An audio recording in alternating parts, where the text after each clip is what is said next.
আসসালামু আলাইকুম। আশা করছি সবাই ভালো আছেন। এই সেশনে আমরা সেন্টেন্সের স্ট্রাকচার নিয়ে কথা বলবো। আমরা সবাই জানি ইংলিশের একটা নরমাল সেন্টেন্সের স্ট্রাকচার হচ্ছে সাবজেক্ট, ভার্ব, অবজেক্ট। চাইনিজ ভাষায় নরমাল একটা সেন্টেন্সের স্ট্রাকচার সাবজেক্ট, ভার্ব, অবজেক্ট। এটা ইংলিশের সাথে পুরোপুরি মিলে যায়।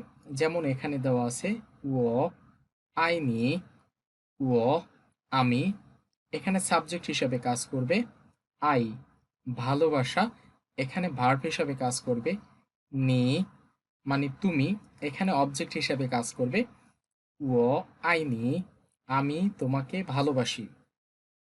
আবার ও সি মি ফান, ও আমি, এখানে সাবজেক্ট হিসাবে কাজ করবে সি, খাওয়া।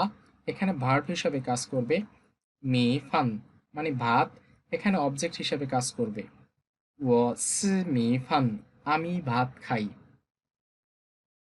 নর্মাল এই স্ট্রাকচার ছাড়াও আরও কিছু সেন্টেন্সের স্ট্রাকচার আছে। তেমনই দুইটি স্ট্রাকচার হচ্ছে subject plus adjective plus others. মানে সাবজেক্টের পরে সরাসরি অ্যাডজেক্টিভ চলে আসে, এরপরে অন্যান্য পার্ট থাকতেও পারে, নাও থাকতে পারে। যেমন এখানে একটি সেন্টেন্স আছে থা লেই, সে ক্লান্ত। থা মানে সে, এখানে সাবজেক্ট হিসাবে কাজ করতেছে। লেই মানে ক্লান্ত, এখানে অ্যাডজেক্টিভ হিসাবে কাজ করতেছে। থা লেই, সে ক্লান্ত।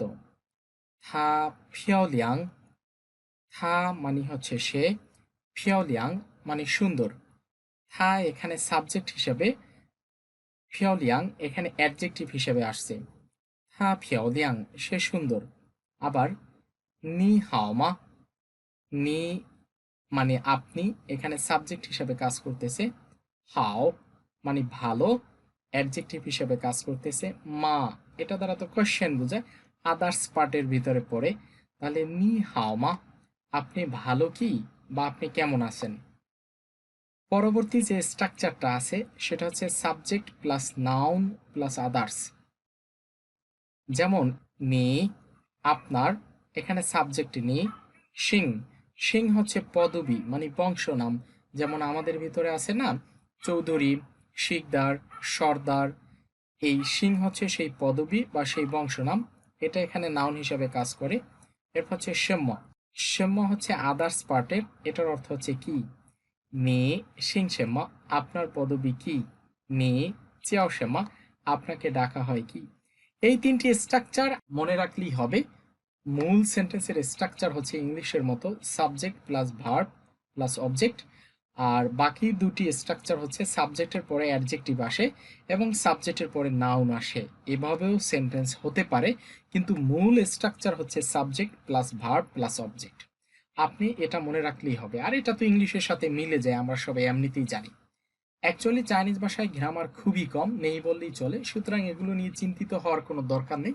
আমরা বেশি বেশি করে ওয়ার্ড পড়বো, ওয়ার্ড মিলিয়ে মিলিয়ে আপনি প্রচুর কথা বলতে পারবেন। কিভাবে বলবেন সেটা পরবর্তী ভিডিওগুলো দেখলেই আস্তে আস্তে বুঝতে পারবেন। আমরা এখানে বেশ কিছু শব্দ পড়লাম, বেশ কিছু সেন্টেন্স পড়লাম। এই শব্দগুলো কিভাবে উচ্চারণ করলাম, বা এই যে শব্দগুলো মিলিয়ে মিলিয়ে রিডিং পড়লাম, এটার সিস্টেমটা কি সেটাই একটু দেখব। আমরা রিডিং পড়ার সময় এই স্বরবর্ণগুলোর, এখানে যে টোটাল ৮টি স্বরবর্ণ আছে, আমরা রিডিং পড়ার সময় এই স্বরবর্ণগুলোর সংক্ষিপ্ত রূপ ব্যবহার করব, মানে কার চিহ্ন ব্যবহার করব। মানে যখন আমাদের এই স্বরবর্ণগুলো ব্যঞ্জনবর্ণের পাশে আসবে, অথবা যখন আমরা রিডিং পড়ব, তখন আমাদের এই স্বরবর্ণটি, এটি হচ্ছে আ, এটিকে আমরা আকার হিসাবে ধরব রিডিং পড়ার জন্য। যেমন এখানে এম ফর হচ্ছে ম, আর আ, আটাকে আমরা আকার ধরেছি, তাহলে এই শব্দটার উচ্চারণ হবে মা। এর পরের বর্ণ, এটি হচ্ছে অ। রিডিং পড়ার সময় শুধু অ যদি কোনো ব্যঞ্জন বর্ণের পাশে আসে, তখন এই অটাকে আমরা কিছুই ধরবো না, অটা সাইলেন্ট থাকবে। যেমন এখানে একটা শব্দ আছে ন, এন ফর ন, আর এখানে শুধু অ থাকার কারণে এটাকে আমরা সাইলেন্ট রেখেছি, উচ্চারণ করিনি। ন মানে শুধু অ যখন ব্যঞ্জন বর্ণের সাথে বসে বা ব্যঞ্জন বর্ণের পাশে আসে, তখন এটা সাইলেন্ট থাকে। এর পরের বর্ণ হচ্ছে ই। ইটাকে রিডিং পড়ার সময় আমরা রস্বীকার হিসাবে ব্যবহার করব। যেমন এন ফর হচ্ছে ন, আর ই এটাকে এখানে রস্বীকার ধরা হয়েছে, দুটি মিলে উচ্চারণ হয়েছে নি। এরপরে হচ্ছে ও, রিডিং পড়ার সময় ওটাকে আমরা ওকার হিসাবে ধরব। যেমন এল এর উচ্চারণ হচ্ছে ল, এরপর আছে ও, তাহলে ওটাকে ধরেছি ওকার, তাহলে লো। এবং এটা হচ্ছে উ, লৌ, তাহলে এখানে উচ্চারণটা হবে লৌ। ওটাকে এখানে ওকার হিসেবে ব্যবহার করেছি। তারপরে আছে আমাদের উ। উ এটাকে রিডিং পড়ার সময় আমরা রস্যুকার হিসাবে ব্যবহার করব। যেমন এম এর উচ্চারণ হচ্ছে ম, আর উটাকে আমরা রস্যুকার হিসাবে ধরেছি মু। এর পরবর্তী বর্ণ ল, এটাকে রিডিং পড়ার সময় আমরা দীর্ঘকার হিসেবে ব্যবহার করব। যেমন এন এর উচ্চারণ ন, আর এটাকে দীর্ঘকার ধরেছি, তাহলে সাউন্ডটা হবে ন, একটু স্পষ্ট হবে। এরপরে রয়েছে আমাদের আর। রিডিং পড়ার সময় আর এর কোনো পরিবর্তন হবে না, আর আরই থাকবে, এটার কোনো সংক্ষিপ্ত রূপ নেই।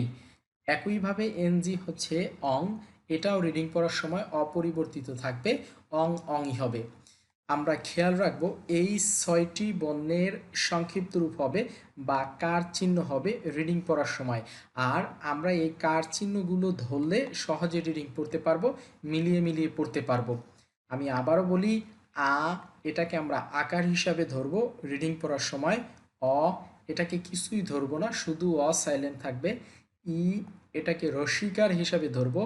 ও এটাকে ওকার হিসাবে ধরবো। উ এটাকে রস্যুকার হিসাবে ধরবো। উ এটাকে দীর্ঘকার হিসাবে ধরবো। আশা করি বিষয়টা আপনারা বুঝতে পেরেছেন এবং খুব সহজে রিডিং পড়তে পারবেন। কোনো বিষয় আপনার বুঝতে অসুবিধা হলে অবশ্যই আমাকে জানাবেন।